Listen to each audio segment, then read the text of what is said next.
So ekiriwo kiri bwe baganda bange olunaku lwajjo twafunye amawulire sando zabaddenga saa zabaddenga 5 nga bagezaako ntukeko na intel ebadde confidential nnyo nga batugamba nti mukama waffe ayinza okuba alimu ambassadors chamber ku embassy y'ettake wano mu Ankara. Twafunye amawulire nga gatugamba nti Lumbuye Fred ayinza okuba nga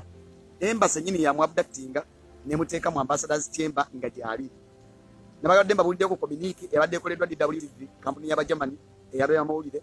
ngegezaako kwasa tininga point yemu nga yakubidde embassy ku macha negezaako giconfirminga nti yemwina under detention. Wabula tugezezaako kubira embassy olunaku lwaliro ku macha ambassador kyatugambye nti tamanyiiko mayitire gonna aga Kajjubi Fred Lumbuye embassy tebimanyiiko wadde okusinziira ku communication eva ku embassy. Embassy ya Uganda wano mutake mu kibuga Ankara egezaako kudistancinga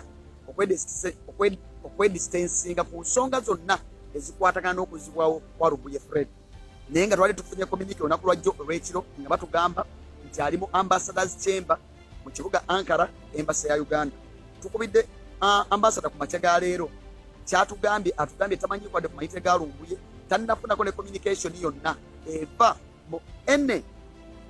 security organization ene security agency wamu ne authorities esense eno eyattake concerning the way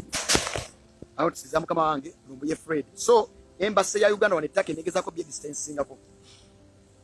Tubaye tubuuza ambassador ntumubuuza omulimu gw'omukulu wano mu ggwanga lya ttake mulimu ki bw'obanga ssaawa zino Munnayuganda yabuze tamanyiiko mayitire ge tamanyiddwa nti bayakwatiddwa oba ali mikono gya police because we are yet to confirm genda kubamba buli ekiriwo naye nga embassy because it operates with impunity. Ssaawa zino wetwogerera if you're concerned with any single Uganda Munnayuganda yenna ali mu kibuga ali mu ggwanga lino erya ttake Munnayuganda yenna wangalira mu ggwanga erya UK Munnayuganda yenna ali mu diaspora embassy yonna weebeeri ebeera evunaanyizibwa ku bulamu bw'Omunnayuganda yenna ali mu nsi eyo. So embassy ya Uganda ettake ensonga egamba tezimanyiiko wadde tenafuna communique yonna naye still as of now tetusobola kugamba nti temanyiiko mayitire ge we cannot confirm.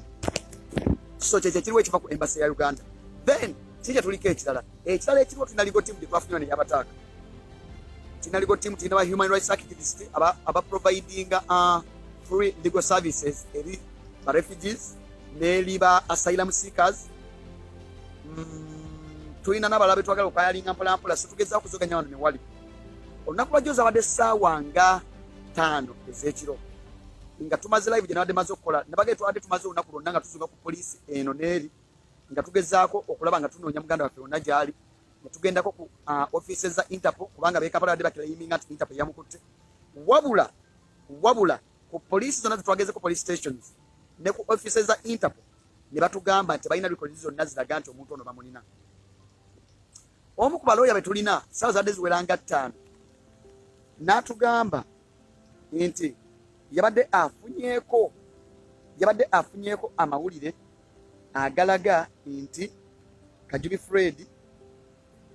yabadde ayinza okuba balina detention center emu records we ziraga nti waali nkiddamu. Olunaku lwajjo ekiro ku ssaawa zaabaddenga 5 omu ku balawyers baaligo tiimu yaffe information gye lwatuwadde nti bafunyeeko amawulire agabagamba nti waliwo detention center emu mu state etali ya Istanbul wabula eri outside Istanbul state endala naye nga tebayinza confirminga whether Lumbuye yaliyo naye nga poliisi bagamba nti bayinza okuba bamulina mu record zaabwe nga ebagamba it is an allegation so we cannot confirm whether it is true or false as of now. Olw'okubanga zabadde ssaawa nga to close of business during that day nga ssaawa z'okukola ziweddeko atwali tuyinza kugenga extra mile okunoonya ne wali so ne bapushinga programu eyo ku lunaku lwaleero ku makya. So olunaku lwaleero baganda bange bonna president wa wano mu Turkey wamu ne ttiimu yonna nga yetukola butaweera butassa mwoyo ekadde bwanna banca wenjogera ssaawa zino bali in touch ne lawyer ogezaako konfaminga amawulire gano. Tetwagala okukonfaminga gye emikono emituufu mukama wange Lumbuye gy'alimu kubanga tufunye information nyingi abamu bagamba muteeke legal action of course mufune baloya mugende mu Amnesty International mugende ku UN mugende wani naye of course ensonga nabaga enkulu yetwetaaga okumanya ali mikono ki was it an illegal or legal arrest or it was a kidnap. So the moment we confirm wawali esawa zino aho tandikira ebintu ebikwatagana legal procedures naye nga tuli in touch ne legal team twebaza nnyo bonna mwenna abatusupporting okuva mu mawanga ag'enjawulo na mwenna abagezaako kulaba nga mugezaako okuwa legal advice wamu notulinkinga ku lawyers ab'enjawulo tugezaako kwasaganya ekintu kino tugezaako kikwasaganyisa ddala so kati kyekyo kiriwo essaawa zino ekiriwo embase ebyeganye naye mu kubyegaana kwabyo we cannot confirm tebiriimu nabagambye tetunnaba confirminga whether it was a kidnap or it was an arrest naye kyenyinza okukonfaminga nti kibadde baripotinga media z'ekampala nti Interpol yemulina Interpol enoonyeza mu department zaayo zonna terina muntu gwe yakutte nga Munnayuganda terina muntu nga muddugavu gwe yakutte in fact bagambye tebalina muddugavu gwe bakutte oba mu Nigeria oba mu Cameroon mu wiiki emu eyise banoonyeza mu department zonna immigration banoonyeza mu anti-terrorism banoonyeza buli wamu wonna Interpol ne tukonfaminga nti Interpol temulina so kati lenda last resort gye tusigaza yokka eri emu ssaawa zino ye polisi ya wano so kati ekiriwo ku grounders okuna mujja kusoma amakasana kangi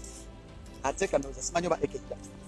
ekiriwo ssaawa zino kyetuliko kyetuli mu kuzoganyako nakyo kwe kulaba nga tufuna amazima ga muganda waffe wawaali the moment we confirm with the lawyer irrespective of state wawaali newebanga eri wano okuva mu Istanbul ng'eriwo nti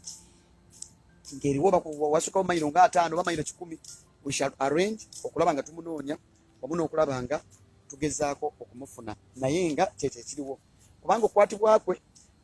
ngezeza kufuata position y'aba leaders abamu wano naye nga position gye batuwa amawulire ge batuwa mafu state gye badde batugamba gyalimu tugenze okugezaako kunoonya mu records nga bagamba taliiyo gye tubadde tulowoozaako emu so we cannot confirm as of now naye nga tulinawo ku ssuubi ettonotono nti poliisi yayintinzeko negamba nti eyinza okuba enawo yadika text nze olunaku lwajjo ekiro emulina mu records zetu so kati awo tukyayimiridde essaawa zino naye kiri bwe kiti nti enkwata ya wano nti basooka ne bakwata ne bakuyingiza mu records obanga bamuyingiza mu records then babajjawo ne babateeka ku detention center emu babateeka ku detention center awo ne babajjako still records then ku detention center awo muyinza osulawo olunaku lumu oba ennaku 2 ne bapushinga ne batwala we bayinza obakuumira later so kati we are yet to confirm naye kyemanyi by it is now 11 it is coming to noon time zone yawano yemune ye Uganda it is coming to noon I think by 2 or 3 we would have confirmed the whereabouts of Lumbuye Fred still wabanga akyamisinga still police webayegana temulina sente batukyagenda n'ekintu ti yakidnappingibwa kubanga still bagamba essaazi bamukwatiddemu abantu bwe bamujje abantu bonna abakwata kweyo institution yonna ekwata webanga ya security agency yonna ekwata at that particular moment in time essaazi bamukwatiddemu ne mu ngeri gye bamukutte baba balina okwe-identifyinga ne beeyanjula ekitongole kye bakolera bani bamukwata na musango ky'okukwasa mwalabye video footage twabawadde nti private vehicle yamukimye waka nga nabadde bamukwata babadde mu private attires nga tebali mu uniform za kitongole kyonna mu uniform za kitongole kyonna so kyonna kye mwagala okuwulira olwaleero kwe kuwulira nti waali baganda bange ensonga tugikutteka nabwala bagambe badde si wakujja kati badde wakujja ssaawa nga 11 oba ssaawa 10 nga tumaze okufaminga naye olwokubanga abantu bali concerned bangi nnyo abamu bagamba tulwadde abamu bagamba tukyayinza kukola abamu bagamba kino so because it is a public concern as of now I couldn't wait tubali tulina updatinga tubabulye ki ekiriwo naye we are pressing to the wall tugezaako okunyigiriza wano ne wali embassy ebyegaana embassy of course nze ng'omuntu sina kyensuubiramu embassy kuba embassy zonna muzimanyi the way they operate is operating with impunity is operating ate zino okutuukiriza ebigenderera by'omunyampi so at the end of the day tuli mu kunyigiriza tuli mu pressing on olaba nga buli kimu kigenda mu maaso kulibeko babuuza ku kintu kya kamera mufune CCTV mubadde mulifalinga ku nsonga ya Khashoggi munamuli wa Saudi yali akuliteeka gavumenti ya Saudi yattibwa wano nemugaba balina okufuna footage naye buli kintu kyonna kibaako omutendera baganda bange obawo primary cause ne secondary cause babaako ekisooka ebintu bimu bitambulira mu order nti babaako ekisooka mutuukirize ekisooka then at the end of the day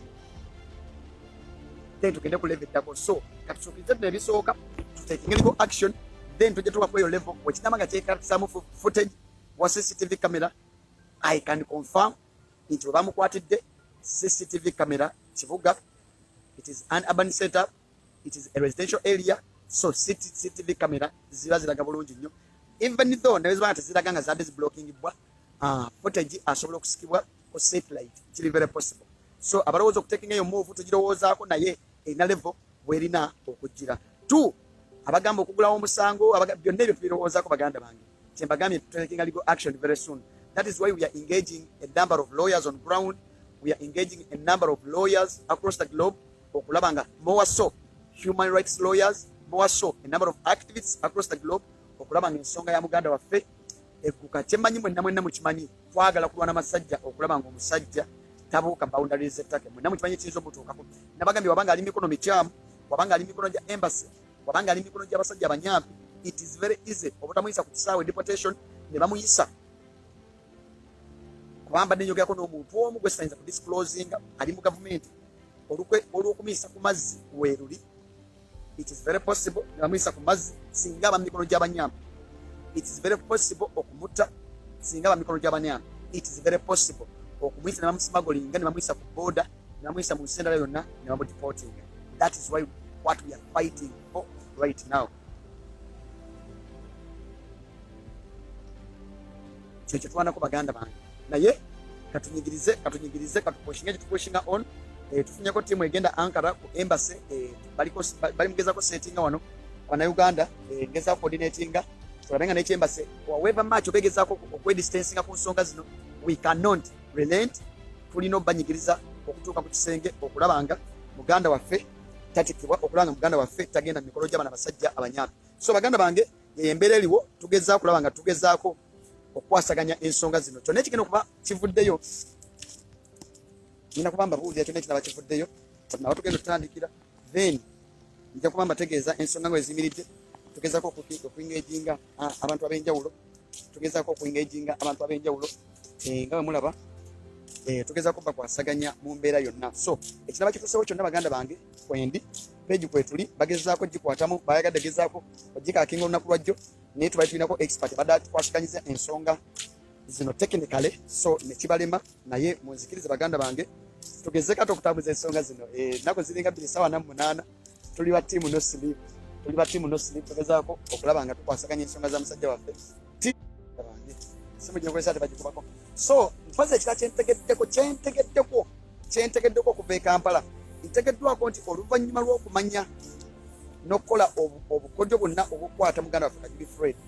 ebintu bino byonna ebigenda mu maaso. Abantu ababiri emabega bali abantu 3-4. Asooka Moses Kaini Lugaba,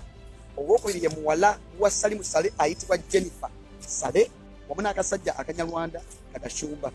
So bagezaawo okulaba nga by all means Lumbuye either ali mikono gyabwe oba bamwagala mulamu oba nga mufu. Ekiddamu Moses Kaini Lugaba, Jennifer Sale muwala wa Sale, Gashumba bakolagana ttiimu yaabwe bagamba baagala muganda wa Engeri Fred nga mulamu e Kampala oba batasusse ettake nga mufu. So kyekyo lwaki tulwana masajja baganda bange, kyekyo lwaki tulwana masajja okulanga omusajja tumufuna era nga tumutwala. Waliwo omusirusiru oyo njagala mumulumbe mumuteekemu ku magezi tategeera saawa zino talina mu kulumba Lumbuye wabula agezaako takinga advantage olw'embeera eriwo okulumba Executive Robert Kyagulanyi Center muke kasajja akanyereko Muhammad nkalabe kagezaako zizunga ne wali mukalumbe mukaabye mukapampinga mu magezi mukatwaka katali mwadde amagezi wadde okutakeera nsereko Muhammad mu mulumbe saawa zino ku peegi bwonna ne byali mu kwogera eby'ekisiru agezaako kulumba si mulala gwalumba talumba na Lumbuye Fred wabula agezaako kuteekawo embeera eriwo okulumba abakulembeze banno wamu n'okulabanga alumba Executive Robert Kyagulanyi Center byonna ebintu byayogera mu birabye mu mulumbe bange mfuna essimu eno okuva omu ku bamembers abali kuligo tiimu yaffe katusooke tumukwasaganye ebisigadde tujja kuba tukwatagana. Mukama Katonda abankuumire Pato Uganda omuntu wa wansi.